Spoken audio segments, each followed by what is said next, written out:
हर trader के अंदर ना एक लड़ाई चल रही होती है। एक ऐसी लड़ाई जिसके बारे में ज्यादा बात नहीं होती। ये लड़ाई मार्केट से नहीं बल्कि हमारे अपने दिमाग की गहराइयों में होती है। और यकीन मानिए, यही वो लड़ाई है जो तय करती है कि कौन सफल होगा और कौन नहीं। तो सोचिए, क्या हो अगर ट्रेडिंग में सबसे बड़ा दुश्मन कोई और नहीं बल्कि खुद अपना दिमाग ही हो। आज हम किसी स्ट्रैटेजी की नहीं बल्कि उस साइकोलॉजी की बात करने वाले हैं जो कामयाब ट्रेडर्स को बाकियों से अलग बनाती है। और ये सब कुछ शुरू होता है एक बहुत ही बुनियादी संघर्ष से। वो है पल भर में मिलने वाले मजे और लंबे समय के लक्ष्यों के बीच की खींचतान। तो मिलिए डोपामाइन से। ये हमारे दिमाग का वो हिस्सा है जो बस तुरंत इनाम चाहता है, फौरन। ये वही आवाज़ है जो अंदर से कहती है, अरे अभी प्रॉफिट बुक कर लो, या चलो एक और ट्रेड ले लेते हैं, भले ही ये हमारी प्लानिंग के बिल्कुल खिलाफ क्यों ना हो। और यहीं पर ट्रेडिंग का सबसे बड़ा पैराडॉक्स छिपा है। डोपामाइन को चाहिए सब कुछ अभी, इसी पल, जबकि असली कामयाबी टिकी होती है धैर्य पर, यानी बाद में मिलने वाले इनाम पर। तो ये जो अभी की चाहत है, ये हमें गलत रास्तों पर कैसे ले जाती है। चलिए देखते हैं कि डोपामाइन की ये लत किस तरह के खतरनाक ट्रेडिंग बिहेवियर्स को जन्म देती है। देखिए, एक कड़वा सच है, डोपामाइन को इस बात से कोई मतलब नहीं कि हमारा फैसला सही है या गलत। उसे तो बस उस पल की अच्छी वाली फीलिंग से मतलब है।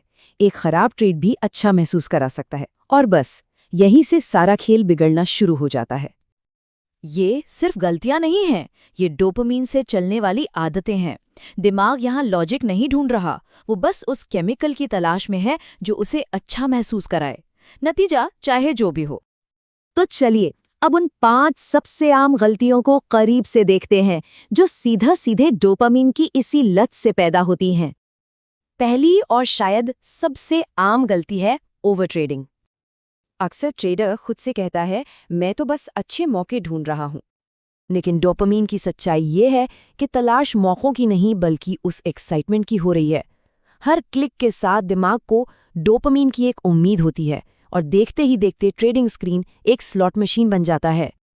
दूसरी गलती, जो ट्रेड्स मुनाफे में हैं उन्हें बहुत जल्दी काट देना। जैसे थोड़ा प्रॉफिट दिखता है, दिमाग कहता है, वाह, पैसे तो सिक्योर हो गए, और एक इंस्टेंट रिलीफ मिलता है।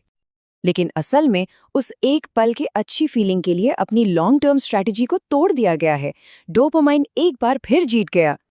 और अब तीसरी और शायद सबसे खतरनाक गलती, स्टॉप लॉस को हटाना। मन में आवाज आती है, नुकसान से बचना है, और जब कीमत थोड़ा वापस घूमती है तो दिमाग इसे एक जीत की तरह देखता है। पर सच तो यह है कि डोपामाइन से भरा ये फैसला भविष्य में बड़े बड़े नुकसान की नींव रख रहा है, जो अकाउंट तक खाली कर सकता है। ये एक बहुत ही खतरनाक साइकिल है। चौथी गलती, सिस्टम हॉपिंग, यानी एक स्ट्रैटेजी से दूसरी पर कूदते रहना। एक नई स्ट्रैटेजी, नए इंडिकेटर्स और एक नई उम्मीद, ये ख्याल ही अपने आप में एक डोपामाइन हिट है। लेकिन हर बार जब सिस्टम बदला जाता है तो सारी प्रोग्रेस जीरो पर आ जाती है। नयापन का ये नशा किसी भी एक चीज में महारत हासिल करने के अनुशासन को खत्म कर देता है। तो इस सब का हल क्या है? इसका हल है निरंतरता, यानी कंसिस्टेंसी, जो हमारी कहानी का एक उबाऊ सा हीरो है। डोपामाइन वाली ट्रेडिंग की भागदौड़ के बिल्कुल उलट असली सफलता अक्सर ऐसी दिखती है, बोरिंग, धीमी और बार बार दोहराई जाने वाली। इसमें कोई रोमांच नहीं है, पर यही काम करती है। ये ठीक वैसा ही है जैसे हर रोज हेल्दी खाना और एक्सरसाइज करना। ये काम तो करता है, पर इसमें कोई ग्लैमर नहीं है। ये एक प्रोसेस है, कोई इवेंट नहीं। और डोपामाइन को प्रोसेस से नफरत है। तो आखिर में ये सब कुछ एक सीधे से चुनाव पर आके रुक जाता है, उत्साह चाहिए या मुनाफा।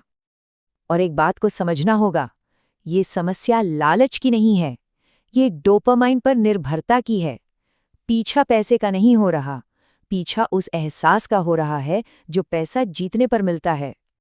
तो चुनाव ये है, एक तरफ है डोपामाइन जिसे हर पल एक्शन चाहिए, और दूसरी तरफ है निरंतरता जो धैर्य मांगती है। डोपामाइन को उत्साह पसंद है और निरंतरता को रूटीन। डोपामाइन को कभी कभी मिलने वाली बड़ी जीत चाहिए, जबकि निरंतरता को चाहिए एक तय तरीके से मिलने वाले नतीजे।